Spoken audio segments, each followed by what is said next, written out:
Hey, Jesse here from Jesse Lee Woodworking, and today is a really good day because I am going to be building a table.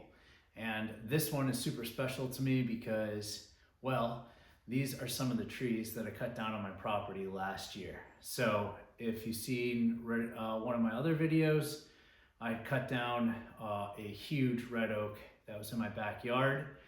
Then I went and I took an Alaska mill and I cut them down into planks.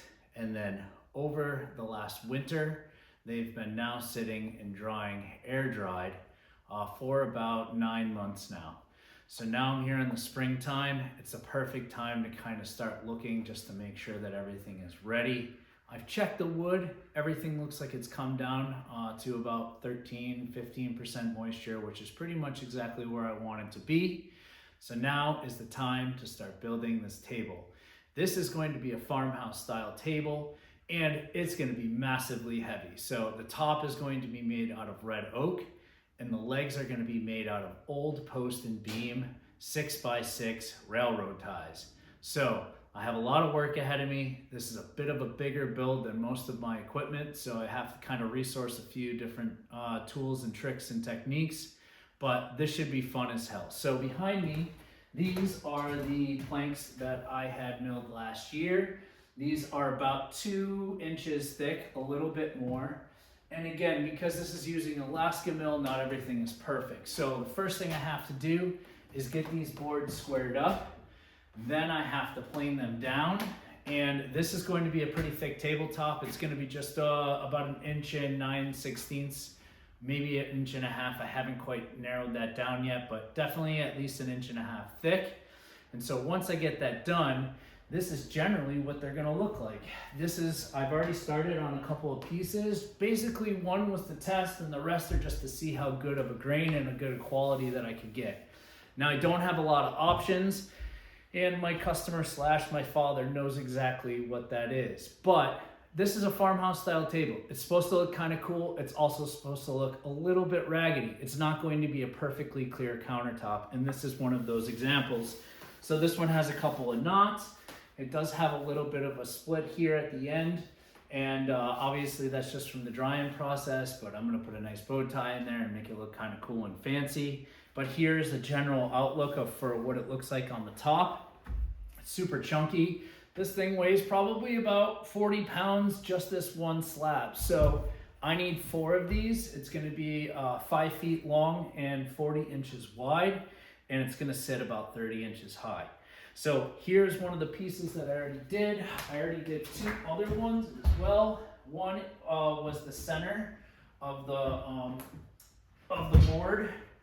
So it had a few more knots in it, and I might not even use this. I might actually use some of the offcuts here, maybe for some of the apron around the table. But this one actually came out kind of cool, even though it has kind of this part where the tree had this knot and this branch. But again, I'm going to be digging these out and kind of making them look nice and fancy. But today, I'm going to show you how I take these 2 planks and get them down into usable tabletop pieces. So this piece here is actually pretty big. This is about 15 inches wide, and this one here is about 13 inches wide.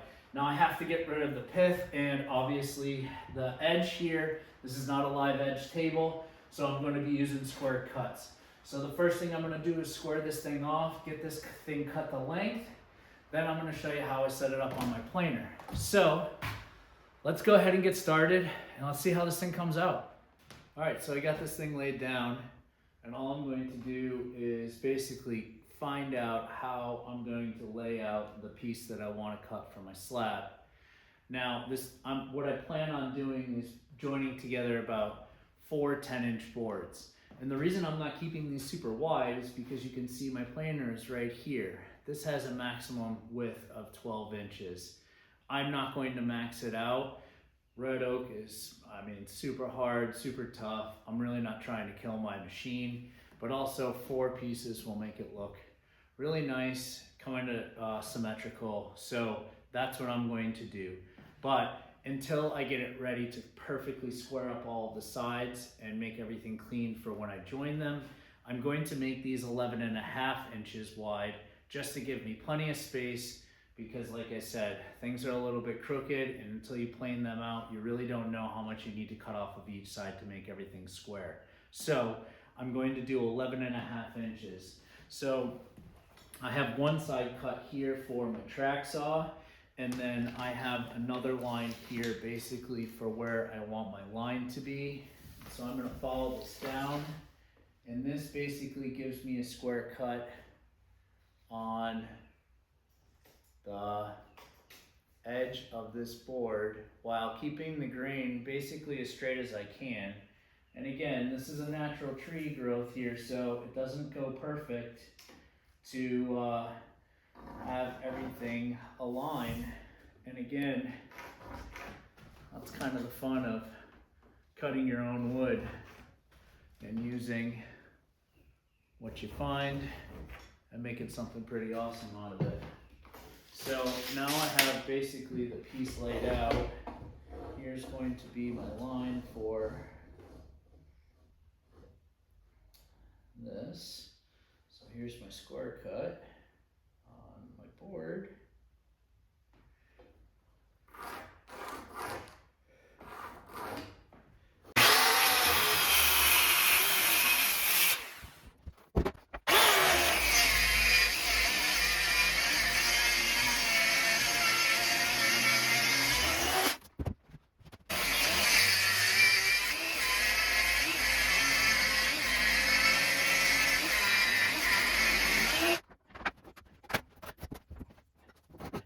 Alright, so I got this board all squared up here, and I was just laying it down on a flat piece of 3/4 inch plywood and just checking to see if it had any wobbles to it. And unlike all the other ones that I had, this has no wobble to it. So that's really good, because if you have a board that has any gaps or is off, every time you set it through the planer, your entire board's still going to be off. It's going to tip with the width. So in this case, there's no wobble whatsoever, so I don't have to mess with it. I can literally send it through just as it is and start getting it down to the thickness that I want.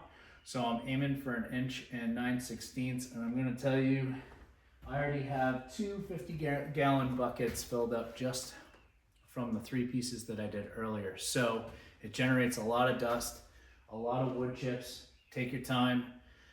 Don't jam anything through there, and if you have it set up right, it should plane out pretty nice. Yeah, all right, so I'm checking in here, and behind me I have some new beams that I picked up for this table. Now these things are freaking massive. They're 7.25 inches by 7 inches. They're old as hell, and they are solid oak, and they weigh probably 150 pounds a piece.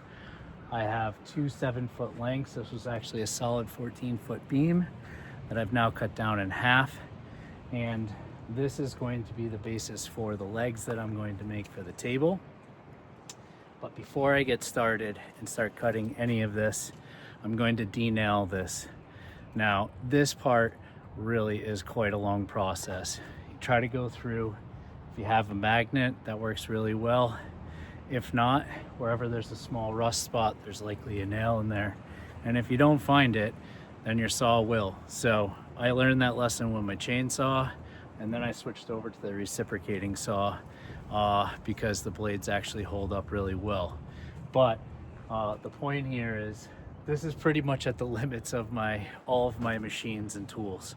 So I'm trying to do the best I can to utilize what I have and make smart decisions, because dimensionally this is bigger than what I want for the legs.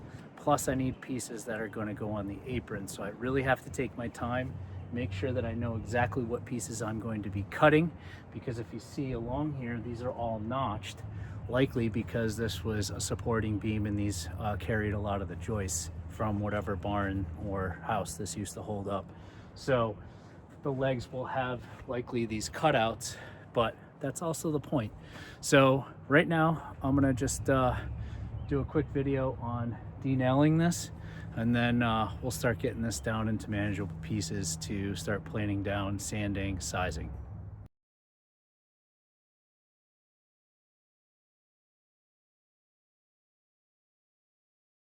So I just took out all the nails as much as I could out of this wood. Some pieces were just an absolute bear. You saw me struggle with it, even with my gloves on. I look like I've been in a bare knuckle match. I mean, this part sucks about using reclaimed wood, but it really does help you with the rest of the process. Now, I'm probably gonna make sure I use my reciprocating saw in case if there's any of smaller nails. And even though it looks like I gouged out some of this wood, pulling the nails, it'll all be part of the look at the end of the day. So that part alone for these two boards took me 2 hours. Now I'm sure there's a better way, but this is what I got. So next part of this process is getting this thing down to size for the legs, and then also cutting off a piece here that I'm going to be using for the apron on both sides of the table. So what I have here is basically how I'm looking at the log and how I want to use it, because there are some notches along here, and I don't mind that in the legs, but for the apron piece, I'm really limited to really having a nice long strip that preferably is not cut in half. So this piece right here on this back end actually is a nice solid piece. It only has a couple of holes, but it's a really nice, it's gonna be a really nice piece because the apron is gonna be about 5 inches thick, so, or wide, and 1.5 inches thick. So if you can see, I basically marked this out like you would if you're at a sawmill, and this part right here is 5.5 by 5.5, maybe a little bit more, and that's going to be for my leg. And then this board here on this side will be for the apron, and then this piece down here is going to be leftover scrap. Maybe I could do something else with it, but I'm not gonna throw it away. It just was gonna come off in chunks because there are notches. So I'm going to show you how I get this apart. And again, there's probably a million ways to do it, but most efficiently so far, using the reciprocating saw to basically get a line started and get through a majority of these any tiny nails that are at the top, then get my line down to the other side of the board, do the exact same thing on the other side, and then at that point I know the entire middle here does not have any nails, and they're also not going to be deep enough, so I'm going to use my chainsaw and essentially do what you would do on an Alaska mill, which is basically rip it right down the middle, but using the notches that I have on both sides that I use with my reciprocating saw to basically line it up and make sure that it's flush. I've given myself just enough wiggle room here. I don't have a lot more extra to work with, so gotta be precise here. So I'm gonna take my time, and trust me, with this white oak, even on a brand new reciprocating saw blade, this is gonna take me at least a half an hour.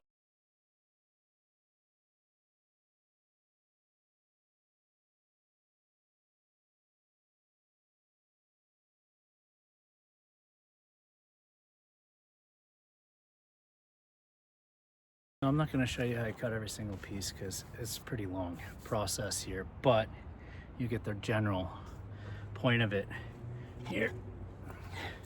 Here's one log, one beam, and you can see with the chainsaw, gives it that kind of weathered look on the pieces that I cut.